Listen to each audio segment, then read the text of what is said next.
24/7 এই হচ্ছে AGT live 24/7 This is AGT Live 24/7 অবরোধ আমাদের আজকে সন্ধ্যা 6:30টায় আমাদের সিনিয়র সাংবাদিক বিশালগড়ের প্রেস ক্লাবের মেম্বার প্রসেনজিৎ রায়ের উপর প্রাণঘাতী হামলা হয়েছে বিশালগড় মোটর স্ট্যান্ডে। এবং এই ঘটনা আমাদের বিশালগড় প্রেস ক্লাবের প্রেসিডেন্ট এবং সেক্রেটারি ট্রেজারার তাদের সামনেই হয়েছে। ওরা এতটাই বেপরোয়া ছিল, মানে আমাদেরকেও মারার চেষ্টা করেছে। আমরা কোনো ক্রমে প্রসেনজিৎ রায়কে রক্ষা করে আমরা থানায় নিয়ে এসেছি। আমরা প্রথমে হসপিটাল গিয়েছি, ওনার চিকিৎসা হয়েছে সেখানে, এবং আমরা থানায় এসেছি। অপরাধীদের গ্রেপ্তারের দাবিতে বিশালগড় মহকুমার সকল সাংবাদিকরা এখন রাস্তা অবরোধ করছেন। আমরা জানি খানিকটা সময় যাত্রীদের দুর্ভোগ হবে, তারপরেও আমরা ক্ষমা চেয়ে নিয়ে আমরা এই আন্দোলন অব্যাহত রাখছি এই কারণে যে আমরা পেশাগত দায়িত্ব পালন করি। আমাদের এই এলাকার যে দুর্বৃত্ত বাহিনী, এই দুর্বৃত্ত বাহিনী দ্বারা আর কত আক্রান্ত হবে এই এলাকার সাংবাদিকরা, বারবার আক্রমণের শিকার হয়েছে। এই ক্ষেত্রে আমরা আমাদের সুরক্ষা এবং নিরাপত্তার স্বার্থে এবং অবিলম্বে দোষীদের গ্রেপ্তারের দাবিতে আমরা আজকে এই অবরোধে আমরা সামিল হই। অপরাধীরা কারা?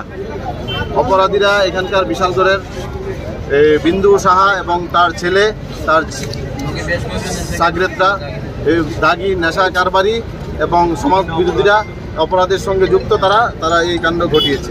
বিশাল সাহা বলতে তো এখানে একজন কন্ট্রাক্টর সংবাদ মাধ্যমে ব্যক্তিগতভাবে আমিও 2-3বার ওনাকে ইট চুরির দায়ে, সরকারি ইট চুরির দায়ে গ্রেপ্তার করা হয়েছে। মধুপুর থানায় রেকর্ড দেখতে আপনারা পাবেন। ওনার ভাই সহ পুরো পরিবার বিভিন্ন অপরাধের সঙ্গে যুক্ত, এবং একজন গ্রুপ ডি কর্মচারী মিনিমাম 70 থেকে 80 কোটি টাকার স্থাবর সম্পত্তি ওনার বিশালগড় শহরে আছে।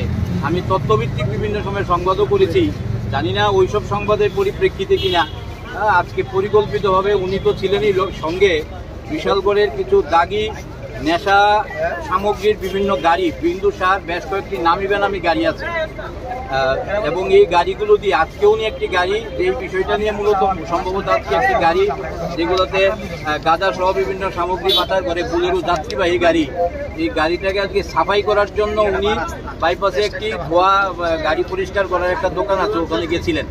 তো ওই এলাকায় আমাকে দেখেছেন এবং পরবর্তী সময়ে আমাকে আবার ওই গাড়ি যেটাতে পরিষ্কার করে সেই দোকানেও দেখেছেন। এবার সন্দেহ করতে পারেন যে ওনার এই নেশা সামগ্রী পরিষ্কার করার গাড়ি, এগুলোর সম্পর্কে আমি সংবাদ সংগ্রহ করতে পারি আমাকে একটা থ্রেট করার জন্য।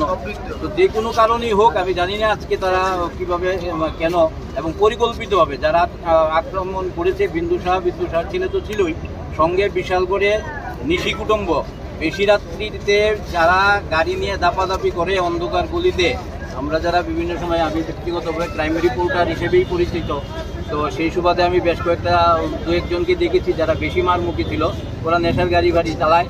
এবং আমি এই মুহূর্তে নামগুলো বলছি না, আমরা পুলিশের কাছে এফআইআর সেই নামগুলো দেবো।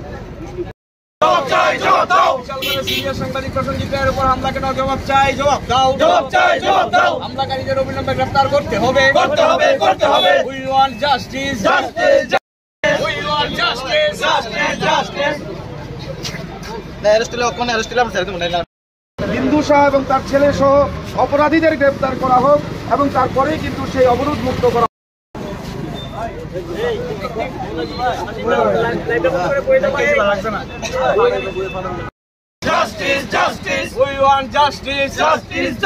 বিশালগড়ের সিনিয়র সাংবাদিক প্রসেনজিতের উপর হামলাকারী